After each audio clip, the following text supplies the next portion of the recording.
Oi, gente, boa noite. Vocês estão me escutando direitinho?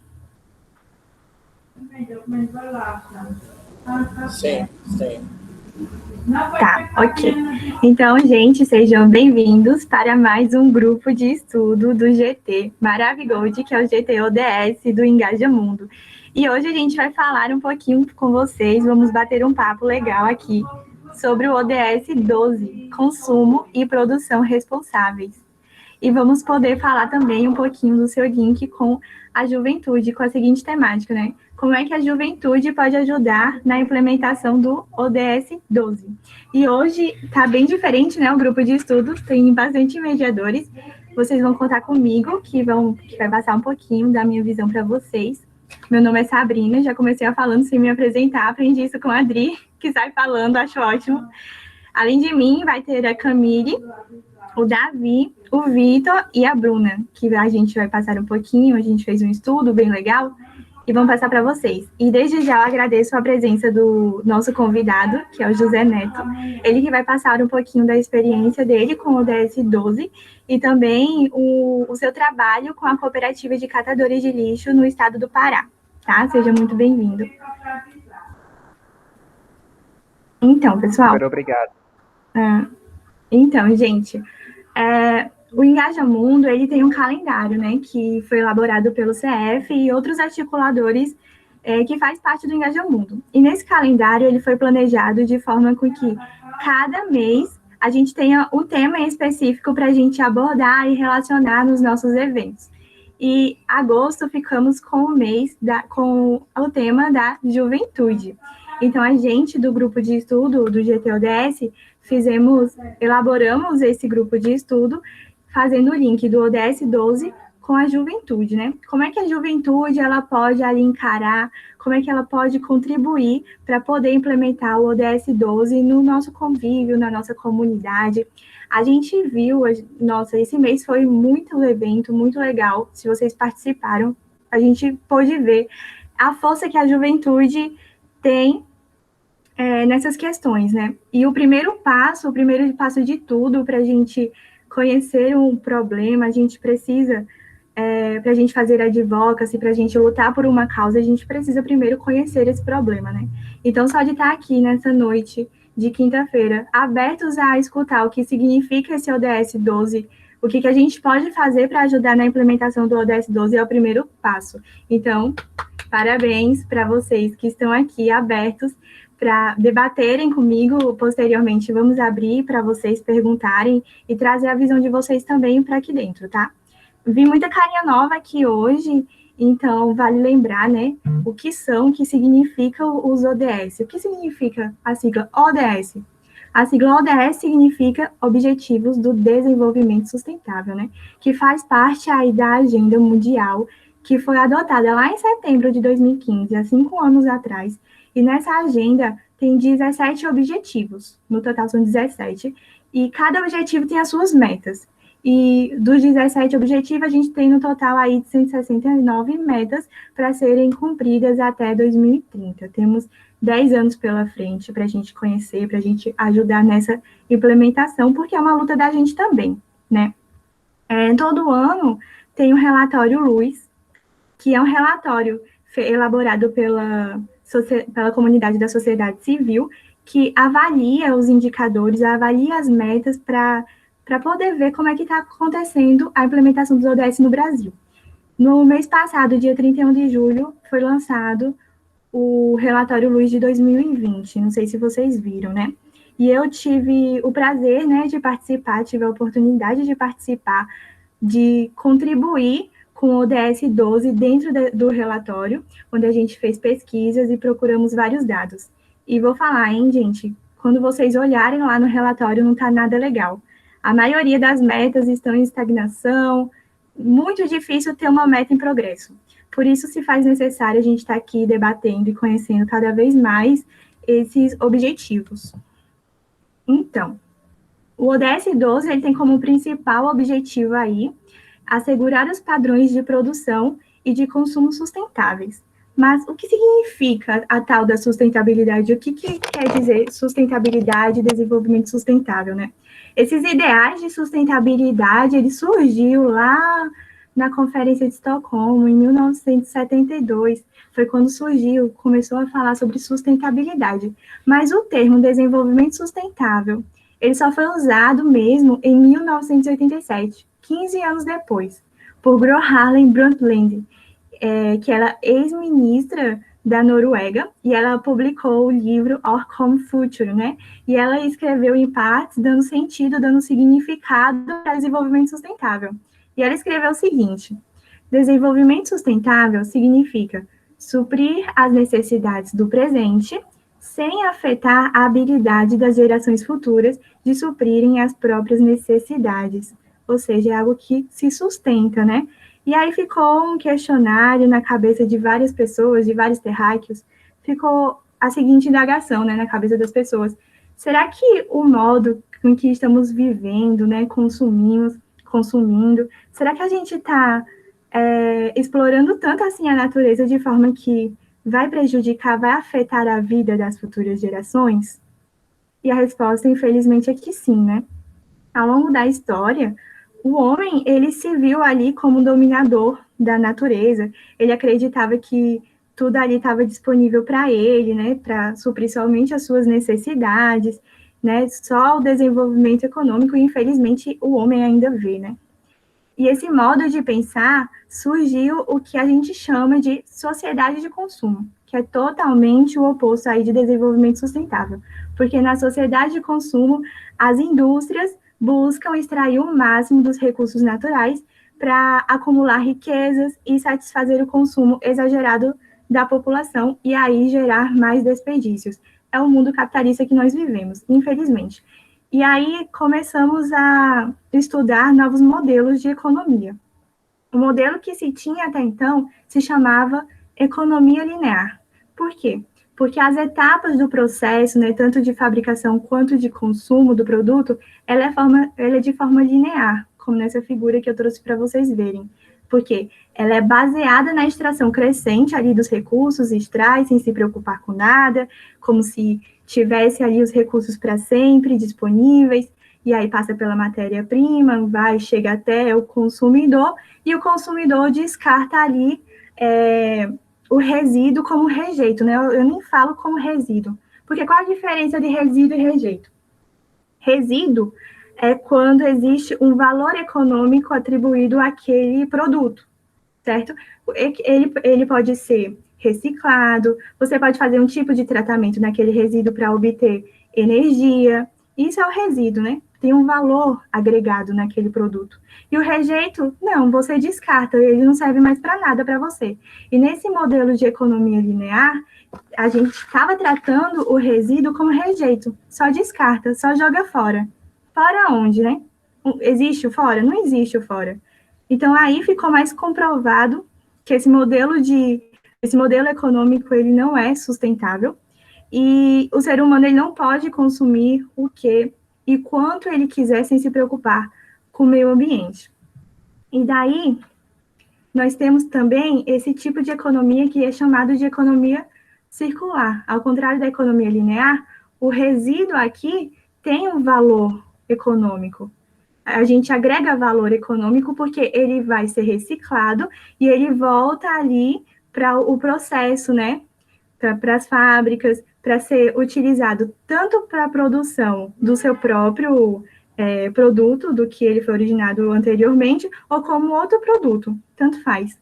E aí vocês podem ver que, a partir daí, eu vou ter menos resíduo, né, que eu poderia estar descartando, por exemplo, no aterro sanitário, que é o que acontece no Brasil, né?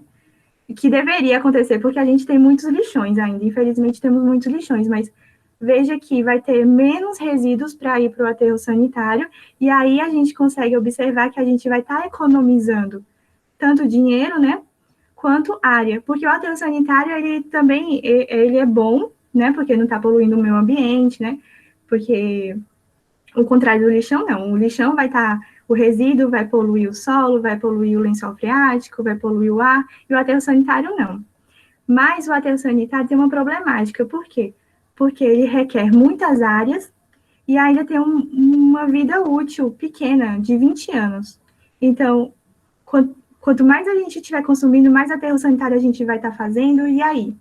E a problemática do aterro sanitário é que é muito difícil você fazer a construção em cima do aterro sanitário, porque o resíduo que vai estar ali embaixo, né, daquela terra, ela vai se degradando e ela vai mudando de composição volumétrica e vai acontecendo recalque daquele solo. Recalque é quando o solo vai abaixando. Então, por isso que aquela área ela é desvalorizada. Não dá para fazer muita coisa. E a partir da reciclagem, a gente consegue ver também, além de diminuir as áreas de aterro, a gente está vendo que está diminuindo também a extração da matéria-prima. Aí, algo que eu digo que a gente deve ser bastante céticos, né? A gente precisa ser bastante céticos e fazer análises de impacto ambiental e não sair acreditando tudo no que falam, é no seguinte: tudo bem, tá fazendo economia circular, né? Beleza. Mas será que esse produto está sendo realmente sustentável? Será que não está utilizando demais energia? Será que não está utilizando demais água? Eu já vi vários produtos que voltam ali para reciclagem, mas que utilizam 3 vezes mais água. Então, tudo tem que ser contabilizado e tem que fazer um estudo ambiental para a gente ver os impactos ambientais que isso provoca. Aí, uma meta do ODS 12, temos essa meta 5, né, que diz assim, que até 2030 a gente deve reduzir a geração de resíduos por meio da prevenção, redução, reciclagem e reuso, que são os famosos 3R que a gente aprende lá na escola, né? E agora surgiu um novo R, que a gente colocou lá na nossa listinha de prioridade como primeiro, que é o de repensar. O que significa repensar? Repensar quando a gente começa a questionar os nossos hábitos e rever os nossos hábitos e ver se aquilo realmente é o que a gente precisa em relação ao consumo. Por exemplo, será que eu preciso realmente consumir, comprar esse produto? Será que eu não estou comprando por impulso? São essas perguntinhas que a gente deve fazer no dia a dia, sabe? E que vale muito a pena, porque quando a gente compra, às vezes a gente nem tem tanto. Não é tão direto, né? Porque a gente compra uma calça, beleza, aquela calça talvez não poluiu tanto o meio ambiente, mas será? O jeans, por exemplo, é um dos tecidos que mais polui o meio ambiente, né? Sem falar na quantidade de água que essas peças utilizam. Gente, é tanta água que eu fico até pensando assim, como é que pode ir tanta água para a confecção de um jeans, para a confecção de uma blusa? Então, são coisas que a gente precisa repensar para poder melhorar a nossa qualidade de vida e também para a gente respeitar o meio ambiente. Como eu falei, o ser humano ele não pode consumir tudo e o que ele quiser, assim, só porque tem dinheiro, né? Mas infelizmente é o que acontece. O segundo item da nossa listinha é reduzir. Então, depois que a gente repensou, a gente precisa reduzir o consumo, reduzir a geração de resíduo sólido. E além de reduzir, a gente tem que também estar incluso alguns hábitos, como economizar água, economizar energia, economizar combustíveis, dar preferência a andar de pé, andar de bicicleta, priorizar a energia limpa. Uma coisa que eu gosto muito de falar é em relação a carros a motor elétrico, né? Porque falar é 100% verde, é 100% limpo. Mas só vai ser 100% limpo se a matriz energética tiver usando energia verde, porque não adianta de nada. Na matriz energética tá lá fazendo a queima de combustíveis fósseis para poder fazer a geração de energia elétrica e você tá lá usando energia elétrica, você tá poluindo. Então é algo que a gente tem que ser muito céticos e repensar algumas coisas. Então, depois que a gente repensou, depois que a gente reduziu, a gente gerou um pouquinho de resíduo sólido, né? Então, a gente precisa o quê? Reutilizar. É o nosso terceiro tópico, né? Que é reutilizar. O que fazer com aquele material que não serve mais para mim naquela utilidade que eu comprei, né? Muita gente confunde reutilizar com reciclar, mas é diferente. A reutilização não volta para a fábrica, não demanda mais energia e água, não. Você vai pegar o seu produto e reutilizar para outras utilidades. Eu até peguei algumas figurinhas aqui para mostrar como exemplo. Aqui, ó. Esse frasco de pimenta que virou um vasinho para decoração. É uma forma de reutilização. Essa reutilização de garrafa PET, né, como vasinho, ou esse teclado como porta-caneta. Esses são exemplos de reutilização. E por último, o quarto é reciclar. esse não compete tanto para a gente, né? Porque vai depender aí do setor público, das cooperativas, vai depender do mercado. Então, é um pouquinho difícil para a gente impor, né? Fazer a reciclagem. E aí a reciclagem, sim, o produto volta para a fábrica, vai demandar energia, água, para confeccionar o mesmo produto, né? Ou um produto diferente. Aí um exemplo que eu trouxe aqui foi essa blusa que é feita de garrafa PET. Esse é um tipo de reciclagem, né? A garrafa PET virou um outro produto, que virou uma camiseta. E engraçado que há diversas controvérsias, né, em relação a essas camisetas feitas de garrafa PET, porque alguns estudos afirmam que durante a lavagem dessas camisetas, as fibras de plástico se soltam da camiseta e vão parar nos esgotos, e aí pode poluir os rios, poluir os mares. Então é algo que tem que ver, tem que estudar para ver se isso realmente está acontecendo. E se estiver acontecendo, fazer alguma coisa, né? Ou talvez não confeccionar esse tipo de camiseta, usar fazer outro tipo de reciclagem ou fazer com que os microplásticos não se soltem durante a lavagem. Aí, no relatório Luz, eles não trouxeram a quantidade de resíduos sólidos que estamos gerando. Então, eu fui lá na Abrelp e peguei essa informação, que em 2018, no Brasil, foram gerados 79 milhões de toneladas de resíduos sólidos urbanos. Gente, é muita coisa, né? E aí, ó, em relação a 2017, houve um aumento de 0,82%. E aí muita gente pode pensar que esse aumento foi devido ao aumento da população, né, entre 2017 e 2018, mas não foi. Se vocês dividirem o número total de habitantes, né, que vai ficar essa geração per capita de quilograma por habitante dia, vocês vão ver que houve um aumento, sim, de geração de resíduos sólidos, de para 1,039 quilogramas por habitante dia, né? Houve um aumento aí de 0,39%. Então, a gente está gerando muito, muito, muito lixo. E a gente está falando somente dos resíduos sólidos urbanos, né? Que é aquele lixo que a gente produz em casa, sem falar em outros tipos de resíduos. Aí aqui, ó, ele reciclou apenas 3%. Dos 79 milhões, ele reciclou apenas 3%, segundo a Abrelp. E lembrando que o potencial de reciclagem era de 30%. Complicado, né? Aí, só a gente entender um pouquinho da composição do nosso lixo, né? O lixo do Brasil. Se vocês pegarem um volume, assim, de lixo, vocês vão ver que 50% mais ou menos é referente a resíduo sólido orgânico, que é referente a restos de comida, a podres de árvore, entre outros. Então, esse resíduo deveria estar indo para onde? Para compostagem, né? E os outros 50%, 30% dá para reciclar e os outros 20% não dá para reciclar. Então, era para a gente estar reciclando aí 30% e não apenas 3%. Peguei essas figurinhas lá do Instagram engenharia.ods, que é o Instagram da Iara. É muito legal, lá tem vários informativos legais. E aí eu fui pesquisar da coleta seletiva aqui no Brasil, né? E apenas 22% dos municípios brasileiros operam com programas de coleta seletiva.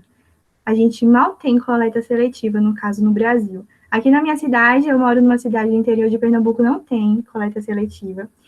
E eu acho que aqui, como na maioria dos municípios do Brasil, a gente deve muito graças aos catadores de lixo, porque são eles que vêm pegar e faz essa separação, sabe?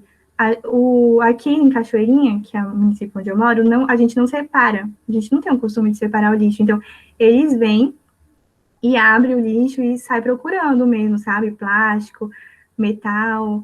E é complicado isso, né? Então, quando a gente está estudando como fazer essa gestão dos resíduos sólidos, a gente precisa pensar também em como inserir os catadores de lixo dentro dessa economia, né? Porque eles são muito importantes para a gente, muito mesmo.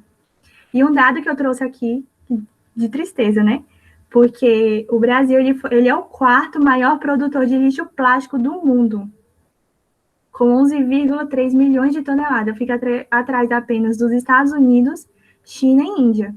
E desse total, 91% é coletado, então a gente consegue coletar, mas apenas 1,28% são efetivamente reciclados, ou seja, todo o plástico daqui que a gente produz está onde? Pode ter certeza que está no aterro sanitário, né? Uma tristeza.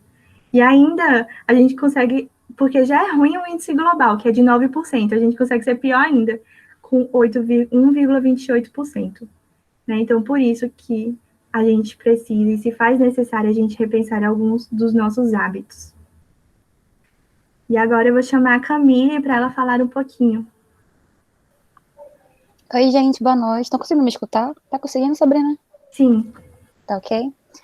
Dando continuidade na apresentação do GE12, eu vou continuar com a meta 12.3, que tem como objetivo, até 2030, a gente conseguir reduzir pela metade o desperdício de alimentos per capita mundial, no nível de varejo, do consumidor, e reduzir as perdas de alimentos ao longo das cadeias de produção e abastecimento, incluindo as perdas pós-colheita. Eu escolhi essa meta porque eu trabalho na área de alimentos, então eu acompanho de perto essa produção dos resíduos, e normalmente não há algum programa ou alguma iniciativa, algum processo que a gente consiga entender quanto de resíduo é gerado e quanto esse resíduo ele pode ser reciclado ou reutilizado. Algumas empresas só que têm alguns programas, algumas iniciativas envolvendo isso. Segundo o relatório do Luz de 2020, desse ano que foi lançado, essa meta, ela retrocedeu devido a alguns pontos, né?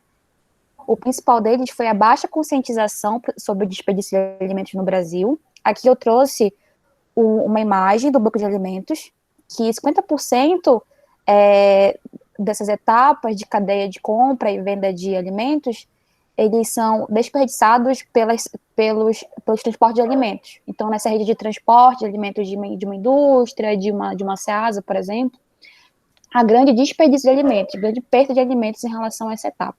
Tem também perda de alimentos em relação à etapa de centrais de abastecimento.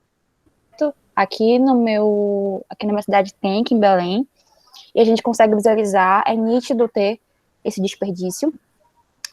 Não há uma reutilização. Normalmente, os alimentos que não são comprados naquele dia, ou eles vão para o lixo, ou eles são distribuídos para os PNAEs, né, que são os programas de alimentação escolar. Então, algumas iniciativas a gente consegue visualizar esse escoamento dessa possibilidade de utilização desse alimento, dessa fruta, desse legume, mas normalmente há grandes perdas. Eu também trouxe aqui um quadro do relatório Luz de 2020, que aparece os principais problemas diagnosticados no programa de orientação alimentar 2018. O principal deles, que no caso teve 25%, foi a falta de conhecimento sobre os alimentos, seguido pela falta de conhecimento sobre o aproveitamento integral dos alimentos. Isso deve, por exemplo, à diversidade nutricional que hoje a gente consegue enxergar em algumas cidades, em alguns estados, como por exemplo, eu moro aqui no Pará, então a gente tem uma diversidade de frutas, de hortaliças, mas esse poder aquisitivo ele pode estar sendo um parâmetro pelo poder de compra, por exemplo. Aquela família, aquela população, provavelmente ela não tem esse poder de compra em relação a esse alimento, ou isso pode estar relacionado ao tempo disponível que aquele jovem, aquele adulto, ele tem em relação a se alimentar melhor, a consumir aquele produto, a, por exemplo, plantar aquele produto em casa, como, por exemplo, uma mini horta, por exemplo, cebolinha, alguns cultivares que podem ser feitos em casa. Isso pode estar influenciando pelo tempo disponível que essa pessoa tem para poder reutilizar esse alimento, para reaproveitar esse alimento. E uma dos parâmetros também que retrocederam em relação a essa meta foi a falta de políticas estratégicas de segurança alimentar. Bom, em 2019, eu não sei se vocês sabem, mas foi uma das medidas provisórias do governo Bolsonaro foi a extinção do CONSEA, que é o Conselho de Segurança Alimentar. O CONSEA, ele era um conselho que ele trabalhava em conjunto com a presidência da República, visando tanto o monitoramento como o desenvolvimento de políticas públicas voltadas à segurança alimentar, por exemplo. esse conselho, ele apoiava diversas iniciativas, como, por exemplo, o PAA, que é o Programa de Aquisição de Alimentos, programas também relacionados à qualidade da água. Então, pela gestão do CONSEA, a gente conseguiu observar que houve diminuição dessas iniciativas por falta mesmo de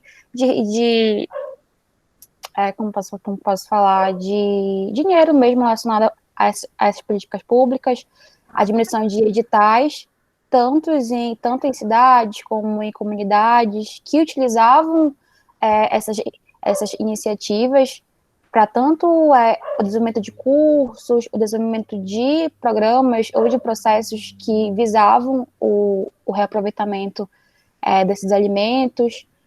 Então, como a Sabrina falou, é um pouco triste até ver o relatório Luz 2020, porque todo ano a gente tenta enxergar uma melhora em relação às metas, mas acaba retrocedendo. Mas o que a gente puder ajudar, né, auxiliar para poder a gente conseguir desenvolver tanto no nosso município como na nossa região é muito importante. Não é porque o governo ele houve uma diminuição dessas iniciativas que a gente não pode iniciar na nossa comunidade, né? No Brasil, eu trouxe esse dado aqui do Banco de Alimentos, que apresenta aqui no Brasil que o Brasil desperdiça em torno de 41 mil toneladas de comida anualmente. Ele está entre 10 países que mais desperdiçam alimentos. Então, isso é um dado bem, bem preocupante. Pode passar, Sabrina. Precisava passar por aqui. Tá. Outra meta também que eu trouxe foi que ela tem como objetivo, até 2030 tá errado aí, alcançar um manejo ambientalmente saudável dos produtos químicos e todos os resíduos ao longo de todo o ciclo de vida destes, de acordo com marcos internacionais acordados, e reduzir significativamente a liberação destes para o ar, água e solo. Eu trouxe aqui duas iniciativas desenvolvidas pelo governo, que foi uma é a lei que institui a Política Nacional de Resíduos Sólidos, que ele tem como objetivo desenvolver alguns instrumentos para a gente conseguir gerir alguns problemas relacionados ao social, ao econômico, ao ambiental, relacionado ao manejo inadequado de resíduos. A lei, ela prevê a prevenção e a redução na geração de resíduos, tendo como proposta a prática de hábito de consumo sustentável, o aumento da reciclagem e da reutilização. É bem legal, para quem não conhece a lei ainda, estudar um pouco, ela tá disponível na internet, para quando vocês forem desenvolver algum tipo de projeto, algum tipo de etapa ou de programa na empresa ou no município que vocês estão inseridos, vocês consigam entender o que o Plano Nacional ele tem de entendimento em relação a essa política e o que vocês conseguem adequar dentro da realidade de vocês.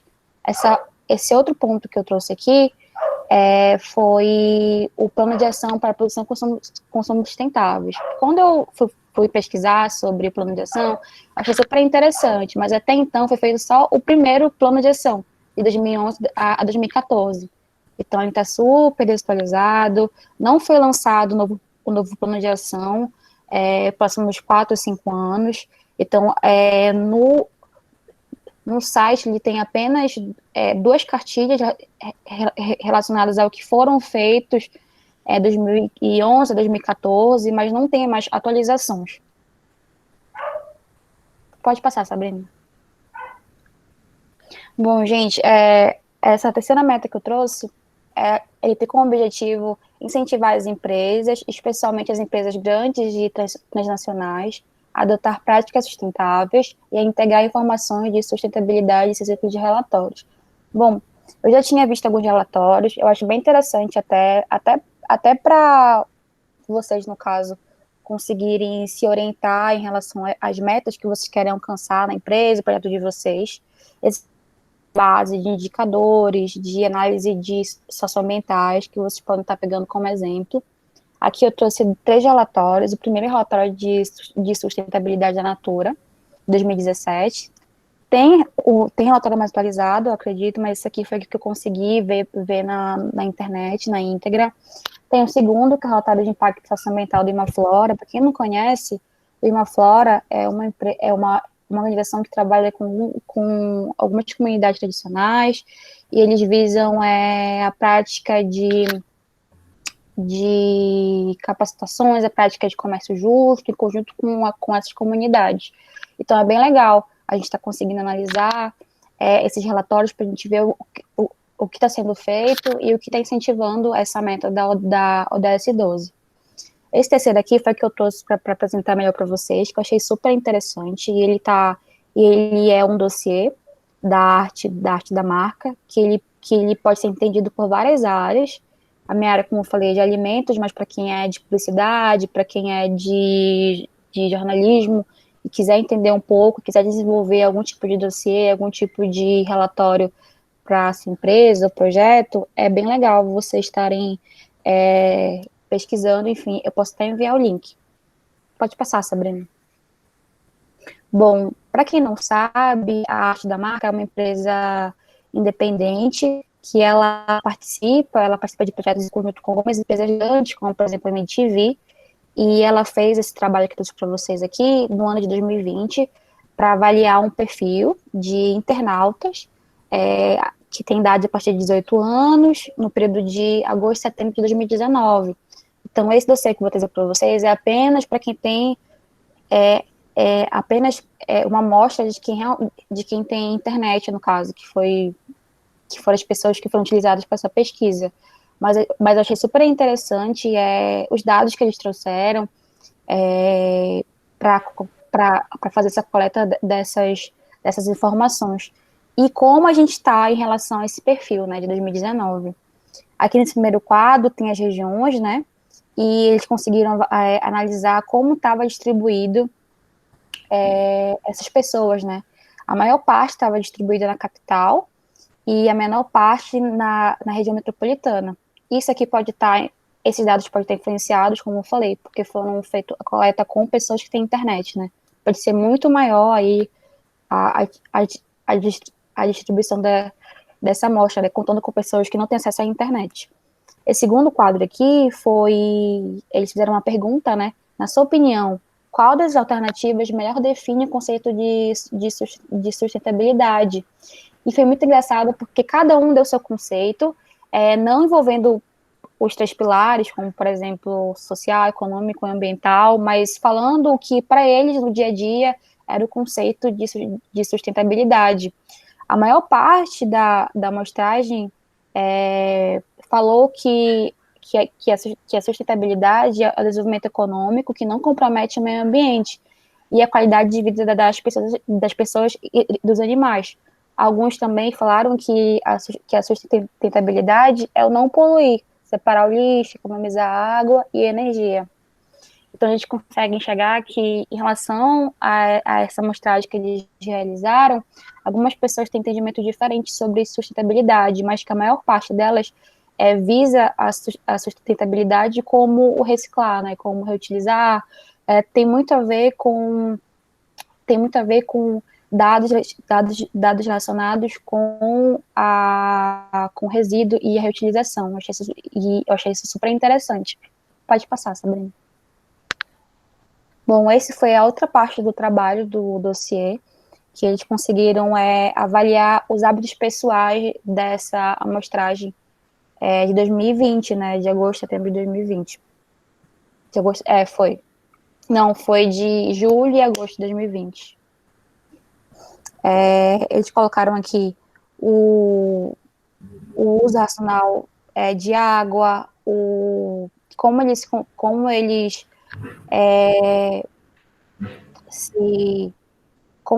se eles reutilizavam embalagem, se eles evitavam comprar por impulso, e apareceu que a maior parte desses hábitos, eles eram feitos regularmente. Então, por exemplo, eles economizavam energia elétrica regularmente, eles utilizavam embalagem regularmente. Então, a gente conseguiu avaliar esse parâmetro, né, em relação a esse grupo de pessoas. Mas, enfim, existem vários tipos de relatórios que vocês podem estar analisando. Esse foi feito por um grupo seleto, né, que são pessoas que utilizam a internet, mas tem outros relatórios também envolvendo o socioambiental, outros relatórios envolvendo empresas que trabalham com comunidades, empresas que trabalham na utilização de resíduos de alimentos, a utilização de resíduos sólidos, líquidos, enfim. Então, vocês podem estar procurando. Algum desses eu tenho o link, então quem quiser eu posso enviar. E é isso.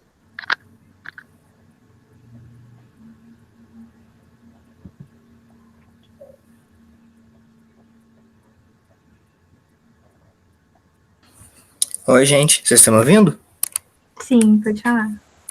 Bem, primeiro então vou me apresentar. Para quem ainda não me conhece, meu nome é Vitor. Desculpa, não vou poder ligar a câmera, tenho alguns problemas, mas já vou me iniciando aqui a falar. Quando a gente fala sobre o ODS, a gente pode ter duas frentes de atuação. Nesse caso, no ODS 12. Uma dessas frentes de atuação, vamos tanger mais a questão do governo. Aí a gente teve, por exemplo, a Sabrina falando sobre a questão da coleta seletiva, que alguns municípios têm, outros não. A Camille citou o Conselho Alimentar, que deixou de existir. E a gente tem vários pontos onde quem atua é o governo fazendo essa atuação, tipo, criando leis, criando incentivos para que as empresas passem a atuar de modo mais sustentável, criando punições para aquelas empresas que de alguma forma agridem, como não esquecer de Brumadinho e de vários outros casos. Então a gente tem toda essa questão, sim, das leis, mas eu sou mais um cara que sou mais puxado para educação, então eu gosto de puxar a sardinha ao meu lado. Muita gente tem a questão de leis que são criadas para inglês ver. Como assim, nesse caso? Leis que são criadas e seriam, se fossem realmente postas na prática, incentivariam o consumo consciente, incentivariam o cuidado com o meio ambiente. Só que essas leis não são realmente colocadas na prática. Elas são feitas lá, mas no papel. Mas na prática, nada acontece. Aí eu queria passar por que às vezes essas leis não acontecem. São dois pontos principais. O primeiro é que muitos desses casos que foram citados de, às vezes, a coleta seletiva, às vezes os dados sustentabilidade de consumo, muitas vezes é coisa que a gente não percebe. Hábitos nossos que uma pessoa, quando vai lá e compra uma calça jeans, por exemplo, ela não pensa antes de quanto água que ele está gastando, ou quando a pessoa joga uma embalagem no meio do mato, numa trilha, ela não pensa o dano que aquilo está causando no ambiente. Muitas vezes são atos que a gente faz sem pensar nele. São atos de momento. E o segundo ponto é a importância que a gente não vê. Porque essas informações que a gente está tratando aqui, para muitas pessoas pode parecer óbvio, mas para alguns indivíduos eles não têm essa informação. Eles não sabem que aquele ato vai estar destruindo a natureza. Então a gente tem essas duas questões. A repetição de ser um hábito corriqueiro que a pessoa nem pensa, e ela não saber o dano que aquilo está fazendo. O que só remete, que a gente tem aí embaixo, eu vou ler para vocês, que é garantir que as pessoas em todos os lugares tenham informações relevantes e conscientização para o desenvolvimento sustentável. Basicamente é isso que a gente está passando, que todo mundo tenha acesso a essa informação para saber o dano que aquilo está fazendo a longo prazo. Porque uma das justificativas que eu já vi muito ser usado é as pessoas falarem que a implementação de, às vezes, uma gestão mais sustentável, por exemplo, numa empresa, levaria muito gasto, porque para você fazer a troca da forma que o lixo é descartado, ou às vezes na forma que se gasta energia elétrica, ou no sistema de luz, seria muito gasto, se gastaria muito dinheiro nessa implementação. Sim, na implementação sim, mas em a longo prazo, qual seria o bem para o meio ambiente e quanto dinheiro você ia economizar nessa implementação? Você parasse de perder aqueles gastos, você parasse de ter aquele descarte. Por isso, pode passar o slide, por favor? Por isso eu quero falar agora não só desse gasto que acontece a longo prazo, mas sim o que acontece a curto prazo, que poderia, por exemplo, auxiliar o país a não perder esse dinheiro na implementação de medidas sustentáveis, mas que a gente às vezes não percebe. A gente tem, por exemplo, o Brasil recusando dinheiro que poderia ser utilizado em questões ambientais, porque a gente justamente não estava prestando atenção em questões ambientais. Outra coisa que a gente também tem é o Brasil perdendo oportunidades de gestão de negócio, justamente porque não tem essa preocupação. Para quem não sabe, tem um acordo, talvez alguém de relações internacionais possa me corrigir se eu estiver errado, mas a União Europeia e o Mercosul, se não me engano, essa informação que eu não tenho certeza, foram 20 anos de negociação para a criação de um acordo entre o Mercosul e a União Europeia de comércio, para facilitar o comércio entre esses dois blocos. Só que depois desse acordo ser feito, escrito, ele precisa ser assinado por todos os países membros. E aí você tem países, por exemplo, como a França, que tem uma grande preocupação com toda essa questão ambiental, e também um país que é conhecido por ser um dos maiores produtores agrícolas ali na Europa. Então, muitas das comidas que os europeus acabam comendo é produzida na França e exportado. Logo, a França, por esses dois motivos, não tem interesse em assinar um acordo que vai colocar o Brasil dentro desse mercado como um concorrente. E qual é a justificativa que eles usam? Justamente o fato do Brasil não ter essa sustentabilidade. E que comprar do Brasil, então, assinar esse acordo, seria incentivar esse consumo para outros países, porque o Brasil seria um concorrente injusto para a França, justamente para a gente não ter esse respeito com o ambiente, essa sustentabilidade. Pode passar, por favor, slide? Outro ponto que a gente, que também levanta nesse acordo, preocupação com os outros países, e que o Brasil tem muita presença, é de construção de carros. Por exemplo, essa pesquisa que saiu da Associação Nacional dos Fabricantes de Veículos Automotores aqui do Brasil, ela apontou que dos 62% dos modelos vendidos na Argentina, isso ano passado, eram brasileiros. Isso porque a maioria dos carros que tem no Mercosul, na América Latina, são carros brasileiros, justamente por essa questão de preço. Só que aí a gente tem, eu coloquei a imagem, por exemplo, de um Tesla, que a gente tem países onde você começa a ter uma preocupação maior com o meio ambiente, não só com o dano que o petróleo está causando hoje ao nosso ambiente, como também o dano que ele vai causar a longo prazo, além de que o petróleo ele acaba. E aí no futuro a gente vai precisar de fontes renováveis, a gente vai precisar de outras fontes de energia. E os carros brasileiros ainda não buscam. A gente tem poucos carros brasileiros que são movidos a energia a gás, ou movidos a energia elétrica, ou movidos a outras fontes de energia. Então a gente também poderia estar perdendo esse espaço, porque os nossos carros já são maioria, a gente já tem essa preferência. Mas, é claro, a gente se acomoda nesse curto prazo e não pensamos no longo prazo. Passa, por favor, slide novamente. E aí, só para concluir, eu gostaria de trazer essa preocupação. Já que a gente já tem esses mercados abertos, que a gente poderia estar fazendo aliança com o Mercosul, com a União Europeia, para vender os produtos alimentícios, que a gente tem já a preferência no veículo de carro, que a gente poderia estar utilizando para abrir um novo espaço, por que a gente não está aproveitando esses espaços para investir em pesquisa, investir em tecnologia, para que a gente possa inovar? Que aí a gente tem, para linkar com o tema do mês, duas oportunidades para a participação do jovem. A primeira, que eu falei lá em cima, era a participação do jovem dentro da escola. Se a sua escola não tem um espaço onde pode ser ensinado essa questão de coleta seletiva, onde pode ser ensinada essa questão de sustentabilidade, qual é a importância, para que você pense duas vezes antes de cometer esse ato. E segundo, é a participação agora nas universidades. Não só trazendo essas pesquisas, trazendo essas palestras, mas também fazendo pesquisas. Gente, dentro de qualquer área você pode ter uma pesquisa visando sustentabilidade. Quer dizer, de quase toda a área. Você pode ter um advogado construindo alguma lei que vise isso. Você pode ter um engenheiro, você pode ter um arquiteto. Todos esses espaços são para a gente fazer pesquisa, mas o Brasil não incentiva essa pesquisa para descobrir essas novas tecnologias e ocupar esses espaços. A gente é um país grande, a gente devia ter mais investimento nessas áreas. E aí, só para deixar uma reflexão final, que é uma desculpa, que eu vejo muitos coaches aí, desculpa, eu sou meio anti-coach, eu escuto muita gente falando que você deveria ter um tubarão no seu aquário. Essa justificativa é utilizada, que as pessoas dizem que no momento de crise você precisa ter alguma coisa te empurrando para você se movimentar. As pessoas não percebem que, na verdade, é essa crise que faz você ficar nadando em círculos sem ter energia para investir em alguma coisa diferente.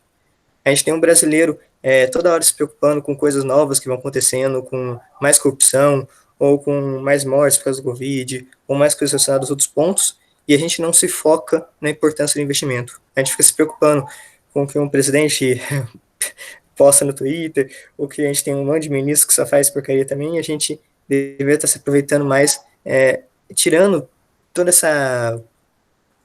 vamos dizer, essas bolhas que eles fazem na água, e se preocupando de fato com o que está acontecendo.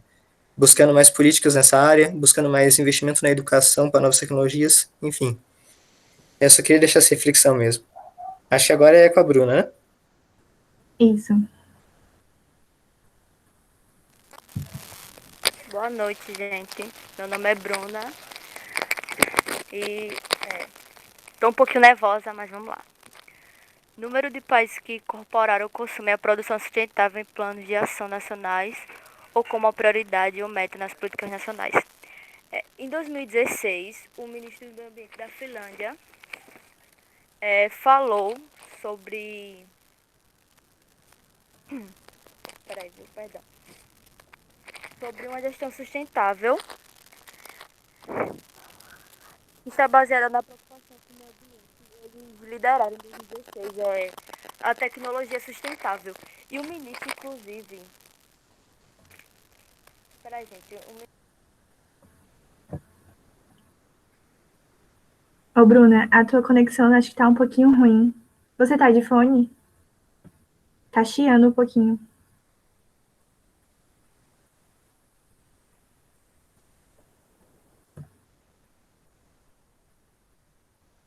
Deve ser a internet. Então, eu vou passar para o nosso convidado, o José Neto, enquanto você vê o que está acontecendo com a sua internet, pode ser? Tá. Então, pessoal, recebam o nosso convidado, José Neto, que ele vai falar um pouquinho da experiência dele com vocês. Pode falar. Boa noite, pessoal. Sabrina, quanto tempo que eu vou ter? Tem meia hora. Tá. Tem como eu apresentar, mostrar alguma coisa aqui na tela? Tem, pode ser, pode apresentar. Pode. Tá. Primeiro, eu queria agradecer pelo convite que a Camille fez, todo o grupo de estudo por participar aqui. Deixa eu ligar minha câmera, né? Calma. Pronto. Eu vou me apresentar primeiro, depois trouxe alguns temas específicos que eu queria falar com vocês, compartilhar alguns pensamentos, e super aberto para perguntas, quem quiser fazer, na hora que eu estiver falando não tem problema, tá? Pode colocar o microfone aí e fazer que não tem problema nenhum. Então, eu sou engenheiro de produção, sou formado há mais ou menos 4 anos. Vocês estão ouvindo direito ou o barulho do ventilador tá chiando no microfone? Não, tá bom, pode falar. Tá bom.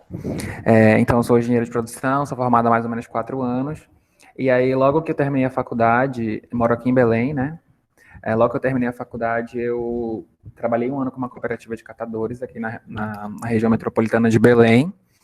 E depois eu comecei a trabalhar com comunidades extrativistas na Amazônia. Então, tenho um grande arcabouço de experiência com a Amazônia, sustentabilidade e também com um pouquinho de resíduos sólidos, né?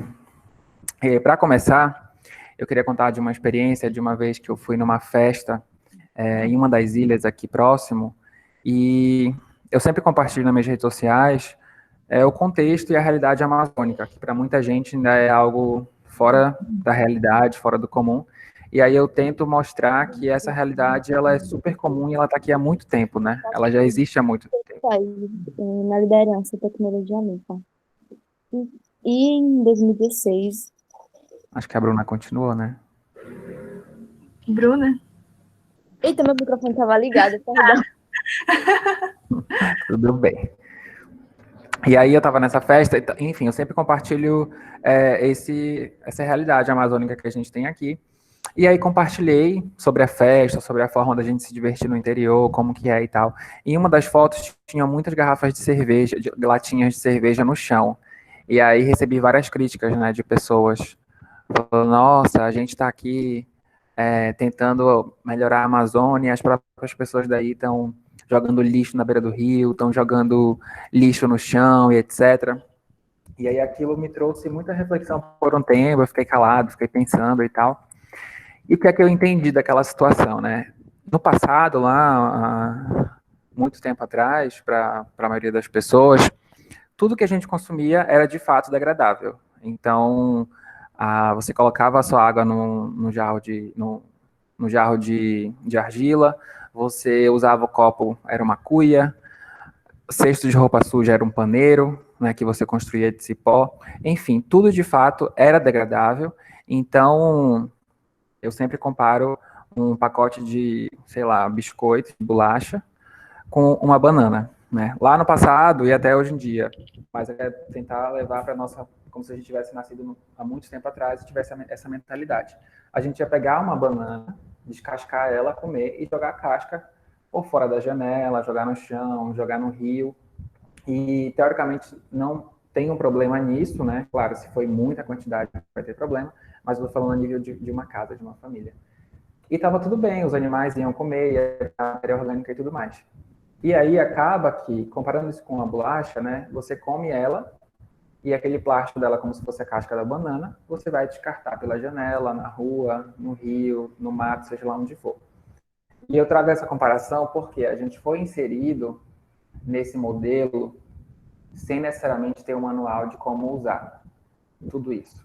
E eu comparo com a internet, né? A gente está aqui acessando a internet, usando a internet, mas não existe um manual de como que usa a internet. A gente está meio que vivendo e aprendendo a usar a internet e ainda não sabe quais os impactos que isso vai gerar. Então, lá no passado, quando a gente foi introduzido a esses novos materiais, não existia um manual de como usar. Então, para alguém que estava acostumado a sempre comer uma banana e jogar casca, quando vai comer uma bolacha, segue essa mesma linha de pensamento. Justamente porque a gente não teve esse manual de como usar. E aí, um gancho que eu tenho nisso, a gente precisa inspirar as pessoas e promover experiências que elas sejam canceladoras de algumas atitudes. E aí, trazendo já a cultura do cancelamento que a gente vai tirar da internet e levar para a prática aí com os resíduos. O que acontece? É muito ambicioso a gente dizer que a gente vai conseguir mudar a cabeça de todo mundo que está vivo agora no planeta. Isso é muito complicado. Então, eu acredito de fato que a gente pode influenciar as pessoas que a geração mais antiga e a nossa geração também, mas principalmente as próximas gerações. E como que eu falo isso? Exemplo, minha família. No passado, eu reproduzia costumes familiares de jogar lixo na rua, de jogar lixo pela janela, justamente por não ter um manual de como usar, nem para mim, nem para minha família, a gente não ter muita instrução, e eu só reproduzia aquilo que eu via. Até que, por uma grande chance, durante o meu ensino médio, eu aprendi sobre resíduos, sobre separar o resíduo, sobre reciclagem, e eu parei esse comportamento, eu cancelei esse comportamento. Então, daqui para frente, para quem eu tiver um poder de influência, seja meus filhos, minha família e meus amigos, eu vou conseguir influenciar as pessoas para cancelar essa atitude. Então, eu acho que é algo que a gente pode pensar em que atitudes a gente precisa parar elas e como a gente pode influenciar outras pessoas nisso para poder mudar essa realidade. Não sei se faz muito sentido esses compartilhamentos de pensamentos, né? Isso foi de fato um pensamento que eu construí por causa dessa foto no Instagram em relação a essas latinhas. E aí, vindo um pouco agora, falando de resíduos ainda, vou falar um pouquinho sobre a experiência que eu tive lá em 2017, que foi com essa cooperativa de catadores. Eu tinha acabado de me formar e surgiu esse trabalho para ser como se fosse um consultor para uma cooperativa de catadores aqui da região, através de um instituto, e esse instituto ele foi contratado por a empresa que estava fazendo uma grande avenida aqui em Belém. Então, esse projeto ele era um projeto de compensação ambiental, justamente porque eles foram pavimentar uma rua que passava ao lado de um parque estadual. E quando eles foram fazer o levantamento, né, dos impactos e das famílias que estavam ali ao redor, eles perceberam que tinha uma quantidade de resíduos enorme dentro do parque. E era um parque estadual. Então, eles precisavam investir em alguma cooperativa que trabalhasse com resíduos. Foi aí que surgiu essa oportunidade de trabalho. E fui para lá. E aí um grande desafio, porque às vezes a gente fala muito, né, de como resolver as coisas e tal, mas mesmo tentando resolver elas, a gente encontra diversos desafios. Eu lembro que eu cheguei, o primeiro dia para ser apresentado para essa cooperativa, e era muito longe, assim, o lugar dela. E aí veio o coordenador do projeto e eu, super novo, com 21 anos de idade, e cheguei lá na cooperativa, me apresentaram. A presidente da cooperativa, ela não confiava em mim, porque eu era muito novo, e ela não olhava na minha cara, simplesmente. Ela falava com o coordenador, ela perguntava coisas sobre mim, olhando para ele. Então, ela falava assim, que dia que ele vem trabalhar aqui? Que horas que ele vem trabalhar? e não olhava na minha cara e não perguntava para mim. Então, é um desafio em vários sentidos, inclusive de conquistar a confiança das pessoas que estão na linha de frente, né, desse movimento. E aí, até como conselho, eu não sei até que ponto as pessoas pretendem trabalhar com esse tema ou não, são desafios que a gente encontra, quando eu falo nessa mudança de mentalidade, de cancelar algumas atitudes, e aí você tem que conquistar a base, então respeitar aquela atitude para tentar transformar ela. E aí, imagina, era um galpão compartilhado com uma associação e uma cooperativa, e não porque é uma cooperativa de resíduos precisa estar bagunçado, precisa estar sujo, né? Só que neste caso estava bastante. Então, quando eu fui ver a gaveta de documentação, era simplesmente uma gaveta para os documentos desde a fundação da cooperativa. E aí eu tive o trabalho de ir lá, limpar as gavetas, lavar, organizar toda a documentação. Quando eu cheguei na cooperativa com a documentação toda organizada, foi o momento que eu comecei a conquistar a confiança. Até o ponto de, quando fosse acabar o projeto, todo mundo chorou quando eu fui embora e a gente ficava 2 horas de tempo no telefone ligando um para o outro. Então, eu queria falar um pouco desse desafio, que quem for trabalhar com cooperativas pode enfrentar isso, então é interessante não se frustrar, porque isso pode acontecer e a gente precisa encontrar uma forma de contornar. Mas, falando sobre a realidade das cooperativas, aqui no Pará tem esse município chamado Ananindeua, que ele é região metropolitana de Belém, e ele é um dos maiores municípios do Brasil, por incrível que pareça, inclusive depois das capitais. E aí, o que é que acontece aqui? Pelo menos em 2017, a prefeitura de Ananindeua, ela tinha um termo de cooperação com uma cooperativa e uma associação, no qual eles pagavam o aluguel do caminhão, o salário do motorista e o aluguel do galpão onde a cooperativa trabalhava. E isso já é um avanço, já é uma coisa positiva, porque não é uma realidade comum no Brasil, só que a prefeitura, ao mesmo tempo, achava que eles já faziam muito por aquilo que está acontecendo. E a nossa luta, junto com os catadores, era justamente de mostrar que, da mesma forma que o município ele paga por uma coleta tradicional, que vai para um aterro sanitário para o lixão, ele deve pagar o mesmo valor por uma coleta seletiva, que tem até um valor agregado muito maior de benefício para o mundo inteiro e para as métricas do governo. Só que isso era muito difícil de ser entendido pelos gestores da época. Não sei como que está isso hoje em dia, que eu não trabalho mais lá. Então, quando a gente fala de desafios, de fato, são desafios em vários sentidos, e aí mesmo que você tenha boas intenções de trabalhar com a reciclagem, por exemplo, aqui no Pará não tinha ninguém que comprasse copo de plástico. Então, os catadores nem pegavam copo de plástico porque eles não tinham para quem vender. Garrafa de vidro é outra coisa. Aqui eles não encontravam compradores para garrafa de vidro. Então, mesmo que você separasse na sua casa e fosse entregar a cooperativa, ia para o aterro sanitário porque simplesmente não tinha comprador. Porque a gente sabe que a reciclagem é um mercado também. Não é só uma tentativa da gente salvar o mundo. Como a Sabrina falou, a gente está num cenário capitalista, não tem muito onde correr disso. Então, se a reciclagem de copos plásticos não for rentável para quem está aqui no estado, a reciclagem simplesmente não vai acontecer, que é um outro desafio, e nós, como jovens, temos que pensar em como lidar com isso e mudar essa situação. E aí, uma outra situação desse cenário dos catadores é que existe um termo chamado atravessador, quando a gente fala de alimentos, e, por exemplo, castanha, açaí, não sei o quanto vocês têm conhecimento desse termo, mas basicamente o que acontece? Como as cooperativas são pequenas, tipo, uma cooperativa tem 10 mil quilos de papel, a outra tem 10, a outra tem 10, e um grande comprador, ele só compra acima de 200 mil quilos de papel. Para uma cooperativa juntar 200 mil quilos de papel, ela ia ter que trabalhar 12 meses do ano para poder juntar esse papel, vender e aí passar o dinheiro para os cooperados, que seria impossível. Então, geralmente, esse comprador local que junta essa produção, já que ele tem um capital, dinheiro, né, para poder pagar, ele junta essa produção e consegue vender todo mês um alto volume. Ele meio que explora as cooperativas pagando um preço muito baixo e depois ele vai ganhar mais dinheiro vendendo essa grande quantidade para a grande empresa. Então, tem esse outro desafio que os cooperados, as cooperativas enfrentam, porque elas são pagas por um valor muito pequeno. E aí a conta no final do mês não fecha. Então, às vezes, as pessoas acham que doando um papel, ela está super contribuindo para aquela cooperativa.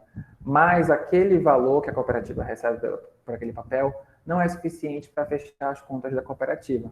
Por isso que os municípios, as prefeituras, deveriam pagar pelo serviço que é prestado, e, além disso, a cooperativa deve receber por esse papel, por esse plástico que ela está comercializando. Não sei se vocês tinham noção desse cenário que eu estou trazendo, se for uma coisa batida, pode falar que eu já pulo de tema. Mas é que eu, quando fui trabalhar e adentrar esse universo dos catadores, eu não tinha noção de que isso acontecia.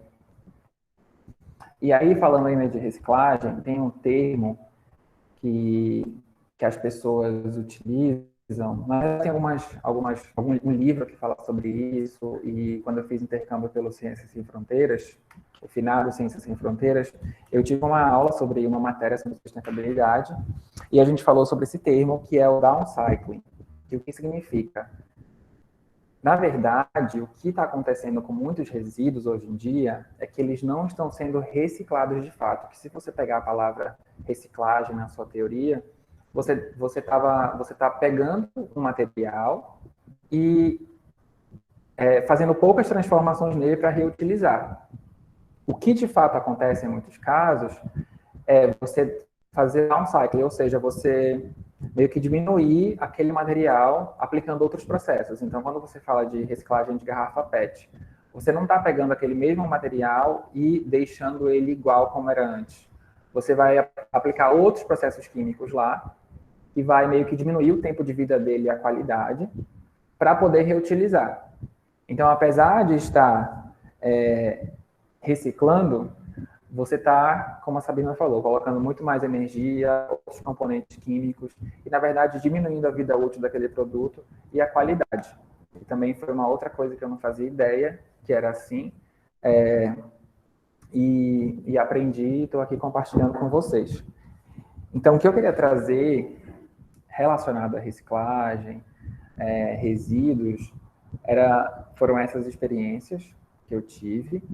E aí a Camille, ela mostrou aqui sobre o relatório anual da Natura, que é um compromisso que a Natura fez há um tempo já, e várias empresas no mundo todo estão fazendo, de ter esse relatório para falar não somente sobre as questões de sustentabilidade, mas sobre vários outros temas.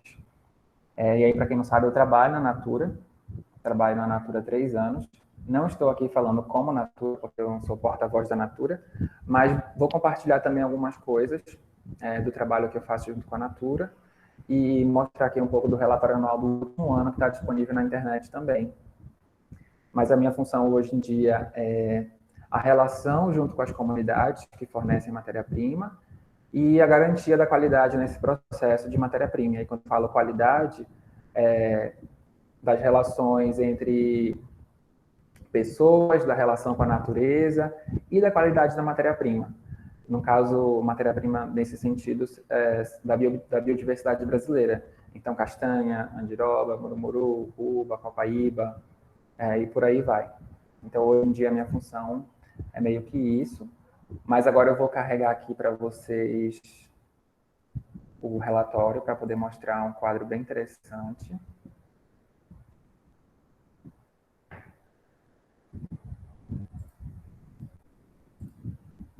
Vocês me avisam quando estiver aparecendo aí, por favor.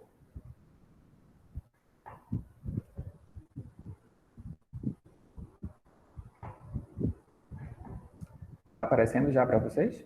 Está aparecendo, sim, Neto.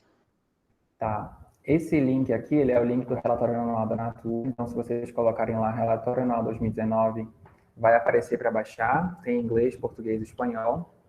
E aí, uma das causas que a Natura tem que são 3 causas que a Natura estabeleceu no ano passado. Uma delas é a Amazônia Viva, outra é Cada Pessoa Importa, e a terceira é Mais Beleza, Menos Lixo. Justamente nessa tentativa de pensar a economia circular em todos os seus âmbitos, em como reduzir os resíduos e reciclar eles também. Então, ano passado, a Natura lançou um challenge, um desafio global de embalagens com foco em economia circular e numa nova matéria-prima, numa forma de agredir menos o meio ambiente. Ainda não teve o resultado, está em desenvolvimento, mas tiveram mais de 100 propostas no mundo inteiro para as embalagens. Foi bem interessante. E aí no relatório tem algumas páginas só sobre esse tema, mais beleza, menos lixo, que eles falam sobre as ambições, falam sobre ecodesign, o que a Natura vem fazendo, quais foram as inspirações, sobre as embalagens que eles usam hoje em dia. Então tem, como vocês veem, um termômetro aqui de onde a Natura está, dessas embalagens. Então, por exemplo, onde estamos? 18% das embalagens faturadas são ecoeficientes, resultado ligeiramente menor em relação a 2018 por conta do mix de produtos vendidos. E traz todo esse termômetro de como está, onde que deveria estar, o que é que trouxe de novo. Então, é interessante para a gente saber como que uma grande empresa pode contribuir com isso, né? Um grande grupo global. Aqui fala sobre a chamada que teve para o resíduo zero, foi a chamada global de ano passado, como que é a gestão de resíduos e o compromisso para a América Latina. E aí tem um outro quadro aqui, que é o quadro geral da visão de sustentabilidade 2050, que foram os compromissos que a Natura fez até 2050. Eles colocaram algumas metas também. E aí tem um quadro resumo super interessante, dividido por temas, quais os compromissos, a gente consegue saber qual o ODS que está ligado. Então, tem aqui alguns com 12, não sei se vocês conseguem enxergar, está um pouco pequeno. Quais são as metas, né, que elas estão relacionadas, qual o índice de atingimento e como está o status. Então, por exemplo, em relação à sociobiodiversidade, alcançar 10 mil famílias nas cadeias produtivas da Pan-Amazônia. Até o final do ano passado, a gente estava com 51% de atingimento, por exemplo. E aí tem 2 páginas dedicadas a esse quadro, que a gente consegue avaliar como que está esse trabalho e quais os ODS que estão ligados a ele. Bem interessante. Então, de compartilhar a tela, era isso que eu queria trazer para vocês. Para ser um momento de pesquisa também. Se alguém tiver alguma dúvida para perguntar, alguma curiosidade. Eu não sei quanto tempo eu tenho ainda para falar, já falei muito, mas já tem muita coisa para falar. E aí, gente, tem alguma dúvida para fazer? Quanto tempo ainda tem, Sabrina? Deixa eu ver. Já foi seu tempo, na verdade. Chocado. Chateadíssima. Tá bom. Então, assim, obrigado pelo convite mais uma vez. Espero que eu tenha ensinado pelo menos alguma coisinha disso que eu compartilhei. Qualquer coisa estou à disposição. Tinha muito mais para falar. Se quiserem me convidar outras vezes, estou aqui.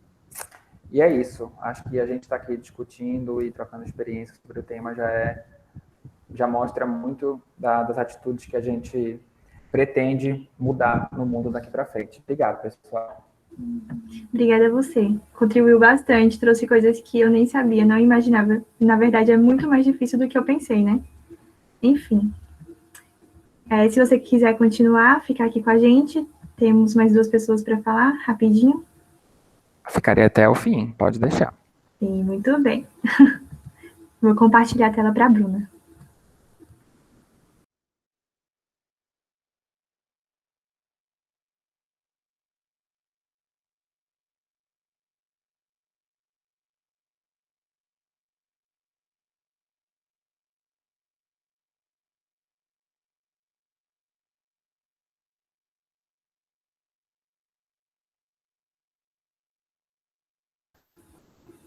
Bruna? Tá tudo bem com a sua internet? Agora acho que tá. Deixa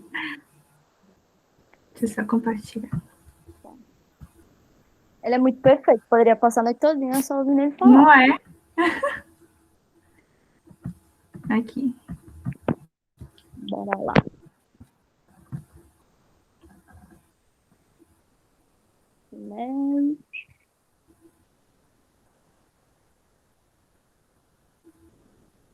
Número de países que incorporam o consumo de produtos sustentáveis em planos de ação nacionais ou com prioridade ou meta nas políticas nacionais. Como eu estava falando para vocês, em 2016, o atual ministro do Meio Ambiente da Finlândia, a Finlândia liderava em tecnologia limpa. E o atual ministro, ele mandou um recado para o Brasil, falou, né? O Brasil precisa investir em tecnologia limpa para crescer com competitividade e enfrentar seus diversos problemas sociais. 4 anos depois, a gente vê que o Brasil ainda precisa investir nisso, né? O Brasil tem vários recursos, diversos recursos, e mesmo assim o Brasil não investe em políticas ambientais para entrar com competitividade e se tornar, como é que eu posso dizer? Se tornar um exemplo lá fora também. E lá a solução encontrada para os setores foi a de mineração, papel e plástico. E eles são conhecidos como principal ecossustentável. Isso foi em 2016 e em 2019 a Finlândia é o país número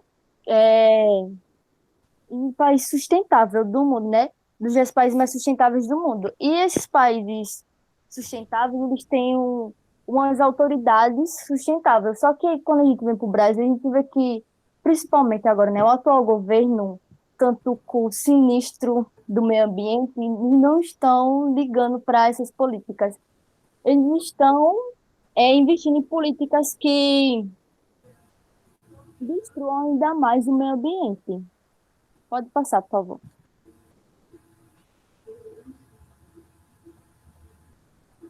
O uso das bikes pelo mundo. Literalmente porque as bikes, elas são algo que, né, emissão zero de CO2 e chega de aquecimento global. Além de fazer bem ao planeta, ela faz bem para a gente, porque o trânsito, né, a mobilidade, principalmente aqui no Brasil, é algo muito estressante. E a bicicleta, você é o seu trânsito, e além de mais, você tem uma saúde mais sustentável. As políticas sustentáveis, além de fazer bem para o mundo, faz bem para si, né? Aqui foi. E o objetivo aqui é na Dinamarca. Lá, de 10 pessoas, 9 têm uma bike dentro de casa. E o objetivo é até 2025 reduzir as emissões de gases pelos carros a zero. Pode passar, por favor.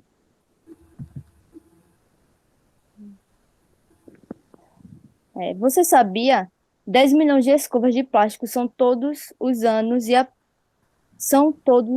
apenas escovas de plástico são todos os anos e apenas 1% são recicladas. Criam ilhas artificiais de plástico nos oceanos, degradando a natureza. A escova de plástico ela demora 400 anos para se decompor quando está no solo, né? Mas elas vão muitas para os oceanos, fazendo com que diversos animais marinhos sejam mortos. E uma das soluções encontradas, né, das principais soluções, é substituir a escova de plástico pela escova de dente de bambu, que eu vi uma escova de dente de bambu que você utiliza ele depois quando ela não serve mais, né, dura em média 3 meses, você pode plantar. Olha só que incrível, né? Você usa e depois você planta a escova que você utilizou e não é um custo alto comparado a não degradar a natureza. Pode passar, por favor.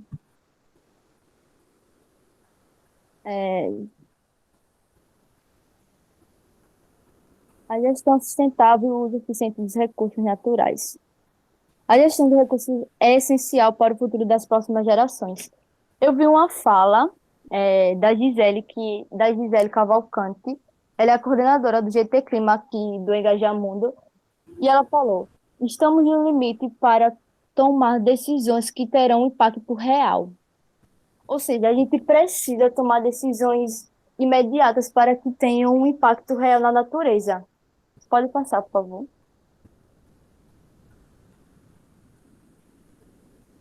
Quais são os pilares da gestão sustentável? Os pilares da gestão sustentável são o social, o econômico, o social e o ambiental, né? Os três são interligados. Uma gestão sustentável ela é guiada pela ideia de harmonizar aspectos sociais e econômicos. A gestão sustentável ela deve estar baseada na preocupação com o meio ambiente e, consequentemente, em situação com sua situação financeira e no aspecto ambiental. Porque as três coisas têm que andar juntas. Quando você pensa em uma empresa sustentável, vai além, né, de reciclar o lixo, essas coisas. Você tem que ter o principal produto da empresa com a política ambiental. Isso vai impactar socialmente, porque se poluem menos, as pessoas terão, é, como eu posso dizer, uma condição de vida melhor, né? Pode passar, Paulo.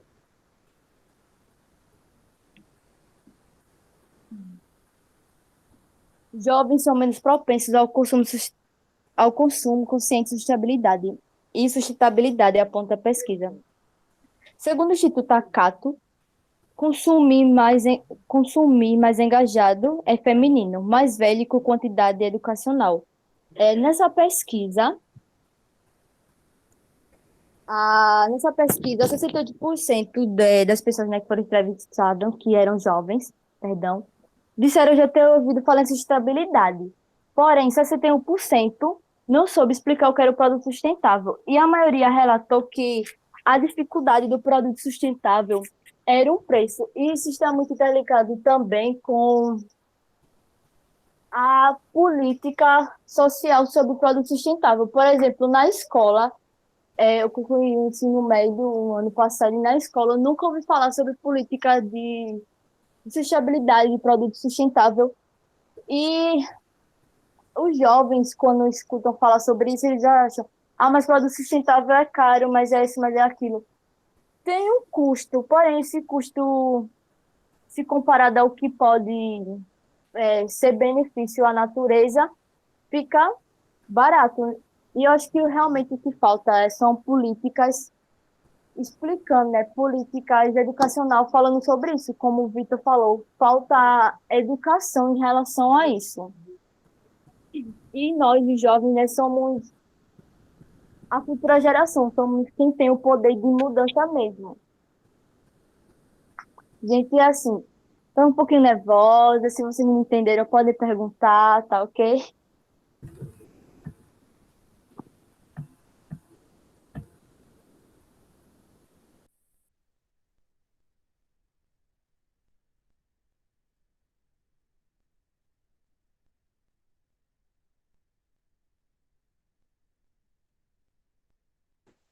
E aí, Davi?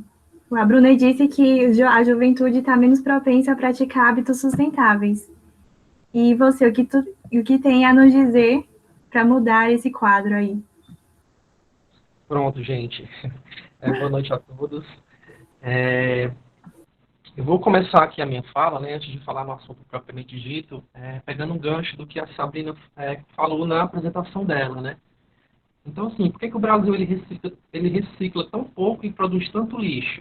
Né? A Sabrina trouxe o dado dizendo que a gente recicla apenas 3%, né, de um total de aproximadamente 80 milhões de toneladas de lixo, né, que são produzidos por ano, e sendo que a gente tem um potencial para reciclar 30% desse total. Estamos fazendo só 3%. Então, o que está acontecendo? Tem uma falha, né? Ou seja, não basta apenas ter lixeira, sistemas de coleta, né? Esse número está para mostrar isso, que não basta ter lixeira, não basta ter sistema de coleta, né? Porque, na verdade, o que está acontecendo é uma cadeia que tem diversas lacunas, né? Que tem uma falha aí, né? Uma pesquisa que o IBOP fez em 2018 mostrou que 66% das pessoas sabem pouco ou nada sobre coleta seletiva e 39% dessas pessoas não separam lixo, né? Então, o que é que eu quero dizer com isso? Que mesmo com o melhor sistema de coleta seletiva do mundo, né, se não tiver uma educação, se não tiver educação por parte das pessoas, a reciclagem ela não vai funcionar de forma orgânica, né? Ou seja, ela não vai funcionar do jeito que é para ser. Ela vai ter casos isolados, né, de reciclagem, enfim, mas não do jeito que é para ser para tornar o negócio sustentável, né? Não sei se vocês estão entendendo. Além disso, tem outros problemas também, né? O desinteresse político, o desinteresse da indústria, a falta de responsabilização das empresas, né? O que acontece hoje? Hoje a gente tem uma alta produção, né, de bens, de alimentos, temos também um alto consumo e temos também, portanto, uma alta geração de resíduos sólidos, né? Então, assim, o que a gente pode fazer, né, enquanto cidadão, para tentar modificar modificar esse cenário, né? Então, assim, enquanto cidadão, eu posso mudar a minha forma de consumo, tanto com relação à qualidade do produto que eu estou comprando, e com relação também à quantidade, né? Será que o que eu estou levando será que eu preciso mesmo desse produto, né? Será que é a qualidade desse produto? Esse produto é um produto ambientalmente correto, né? Então, assim, eu posso fazer minha parte enquanto cidadão, enquanto jovem, né? Embora seja muito difícil a gente, inserido no contexto do sistema capitalista, é muito difícil falar de sustentabilidade por conta disso. Mas isso não significa que eu não possa fazer nada, né? Isso não significa que é impossível a gente tentar algumas mudanças, né?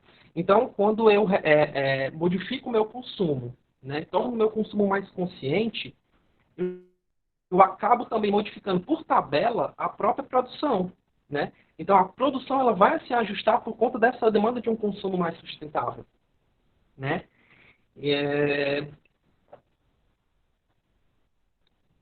Certo. Agora, pode passar aí, Sabrina, por favor. Oi, você queria compartilhar aquela arte que você fez? Sabrina, dá para colocar? Eu não coloquei no slide. Não tem problema, não. Você pode Se der, compartilhar. não tem problema, não. Tá. Então, assim, o consumo sustentável ele não é apenas a empresa ela apresentar os seus produtos, né, uma embalagem ecológica, né, mas assim, a gente tem que conhecer tudo que está por trás até o produto chegar no mercado, né? Então, só assim que eu vou garantir que a produção do produto ela busque diminuir os impactos ambientais e sociais ao longo do ciclo de produção, né? E em busca de melhorar a qualidade de vida, reduzir a degradação ambiental, o desperdício, a poluição, né? Então, pontos também que são considerados para eu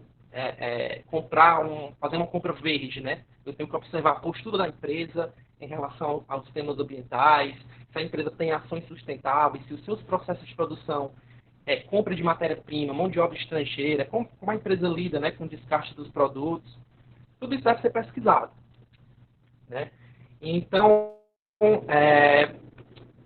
nós devemos incorporar em nossas vidas atitudes sustentáveis que ao longo do tempo se tornarão um hábito, né? Assim, não é fácil, né, falar sobre desse assunto e colocar em prática isso não é fácil, mas pode se tornar um hábito com o tempo, né? Então, o que eu posso fazer? Né? Priorizar produtos e serviços produzidos com respeito ao meio ambiente, né, no momento da compra, levar uma sacola própria para fazer as minhas compras, evitar produtos descartáveis, reutilizar materiais, separar corretamente o lixo, enfim, diversos fatores, né?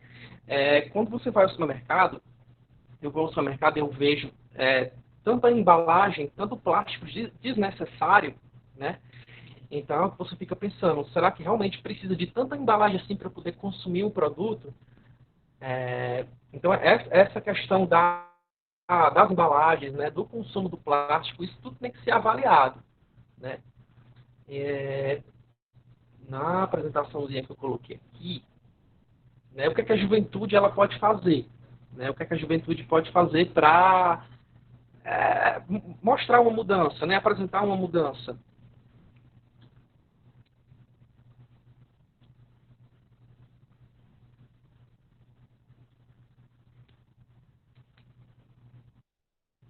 Estamos escutando?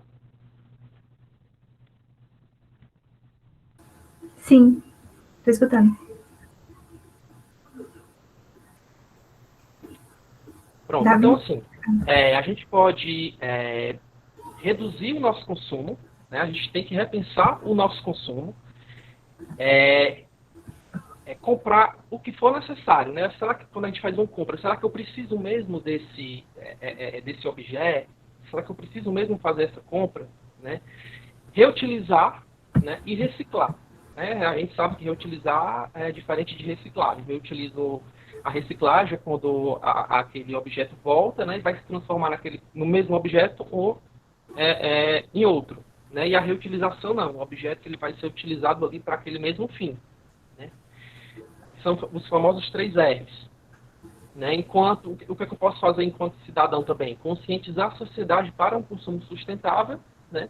E valorizar as iniciativas de responsabilidade socioambiental. Ok, Sabrina. Se alguém tiver uma dúvida, mais perguntas, podem falar. Então, gente, é isso que preparamos para vocês, né? Se alguém tiver alguma dúvida, pode perguntar. Eu tenho uma dúvida para fazer para o José Neto, né? Porque ele falou toda essa questão, né? Da venda do papel, que as indústrias só querem com muita quantidade. Eu fiquei pensando o seguinte, né? Porque aqui em Pernambuco só vai ter cooperativa em Recife, ou o mais próximo de mim é Caruaru. Então, eu queria saber se eles fazem um estudo assim, se é viável eles colocarem pequenas cooperativas nas cidades pequenas, sabe? Nos municípios menores. Se eles fazem esse tipo de estudo ou se eles não vê que não vai captar tanto resíduo assim. Porque seria uma boa, por exemplo, se eles colocassem aqui, por exemplo, a cooperativa de Caruaru, que é uma cidade próxima à minha, aplicasse o estudo aqui na minha cidade e fizesse a coleta seletiva, algo parecido. Normalmente, existem catadores em quase todos os municípios do Brasil. Quando tu fala eles, no caso, seriam as cooperativas ou as prefeituras? As cooperativas. Porque, por exemplo, aí os catadores, né, tem que vir, submeter, abrir o lixo, e a gente não faz, acaba não fazendo a coleta seletiva, né, nesse caso. Então, como acontece normalmente? Existem catadores, né, em quase todos os municípios do Brasil, não de todos os materiais, mas normalmente o que a gente vê é de ferro, alumínio, que normalmente tem um mercado já estabelecido para isso. E aí, a cooperativa, quem cria são os próprios catadores. Só que, às vezes, tem um incentivo do governo, ou um incentivo da OCB, que é a Organização das Cooperativas do Brasil, mas quem cria a cooperativa são os próprios catadores com o objetivo de se organizar e formalizar. É como se você fosse um empreendedor que vende sem nota fiscal e quando você cria um MEI, você se formaliza. A cooperativa vai nesse sentido. E é de unir forças. Então, você tem um catador, quando você faz uma cooperativa, você tem 20 que vão trabalhar. A questão toda é justamente como comercializar e onde. Porque, por exemplo, se na tua cidade não tiver um comprador de papel, fica complicado para a cooperativa juntar o papel, separar e não ter para quem vender. A não ser que ela consiga um comprador lá na capital, e aí ela precisa fechar uma carga, um caminhão, para poder mandar para a capital essa carga de papel. Então, é muito nesse sentido. Assim, não é o município que incentiva. Às vezes isso pode acontecer, mas geralmente parte dos próprios catadores de criar uma cooperativa. O que acontece é assim, se tivessem pessoas que incentivassem o município a criação dessa cooperativa, aí pode ter um incentivo do município de dinheiro, pode ter, aí tem que articular com os catadores, porque, por exemplo, só para vocês terem ideia, para formalizar uma cooperativa, é preciso no mínimo R$1.000, né? Você vai ter que ter um corpo de cooperados, né? Pessoas ali, tem um mínimo, tem que montar uma diretoria, e aí para você registrar uma ata na junta comercial, é mais ou menos R$600, só para ter um registro da ata. Então, imagina, para 20 catadores, né, que trabalham com coleta de resíduo, desembolsar R$600 só para formalizar uma cooperativa é bem complicado. Não, entendi. Realmente. E aí, gente, mais alguma dúvida? Só eu mesmo? Já são 8 horas. Eu mandei 3 links aqui no chat para o pessoal dar uma olhadinha. Eu vou pegar esses links para colocar. Posso perguntar? Pode, sim. Eu não sei, acho que não falou muito de reciclagem, assim, mas aí, no caso, reciclagem do resíduo orgânico, que seria compostagem. Queria, ver o que vocês acham sobre o assunto, como que é na cidade de vocês, se é uma coisa que faz parte Não sei, da cidade, vocês, se tem alguma iniciativa, se funciona, sabe? Tudo isso que a gente discutiu, só que para É compostagem. verdade. O que eu tenho para falar sobre reciclagem de resíduo orgânico é bem simples da gente fazer em casa. Então, a gente pode montar a nossa própria composteira ou já pode comprar ela pronta. Para quem tem plantinhas é ótimo, porque você vai produzir seu próprio adubo lá sólido quanto biofertilizante. Então, é simples, só que nem toda tipo assim, todos os itens que a gente usa para cozinhar, eles vão para composteira. Então, por exemplo, casca de limão não pode, cebola não pode, nesse sentido. Eu nunca tentei, porque como eu trabalho basicamente viajando, fica complicado eu ter em casa, né? Que eu vi que a tua deu lava de mosca. Mas eu conheci o trabalho de uma cooperativa que eles começaram um trabalho num residencial, tipo aqueles residenciais Minha Casa Minha Vida, que são grande quantidade de famílias morando, e aí entregaram uma lixeira para cada família, e aí eles fizeram a escala industrial, tipo a cada 3 dias eles recolhiam a lixeira da casa e deixava uma nova vazia. E eles tinham uma super máquina que triturava tudo e fazia um processo de compostagem. E aí esse composto orgânico eles vendiam para uma empresa que trabalhava com palma. Então foi uma possibilidade que eles encontraram de reutilizar. Só que aí nesse caso, como eles pegavam tudo que era orgânico, inclusive cebola, que é ácido, né? No caso limão, laranja, esse adubo orgânico, ele passava por uma análise laboratorial para a empresa poder ver onde que ela ia usar na plantação dela. Então já tinha um pouquinho mais de incentivo ali, mas é uma possibilidade a nível de cooperativa, né? Era isso que eu tinha para compartilhar. E aqui na minha cidade, o que a gente faz com resíduo orgânico, como é uma cidade do interior, a gente, quem cria porcos, essas coisas, geralmente vem buscar. Então, a gente tem essa vantagem, né? Porque a gente mora no interior, então eles vêm buscar. Então, basicamente, não tem resíduo orgânico na minha casa, por exemplo. E eu estudava em Caruaru, né, na UFPE, e lá eles fizeram não foi compostagem, foi o outro, eu esqueci qual é o nome do outro. Porque tem o anaeróbico, né? Eles fizeram um digestor, porque serve também para estudo, né? E é muito legal ver. Mas realmente fica um cheirinho, sabe? Lá, quando vai chegando perto, fica um cheirinho. Mas aqui, por exemplo, em Cachoeirinha, a gente até chama de lavagem, né? Porque aí os criadores de porcos vêm buscar.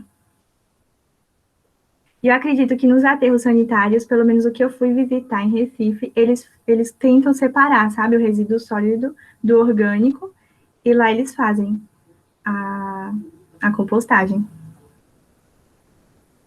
Ó, a Bruna também disse que era assim, lá em Alagoas. Mais alguém quer falar?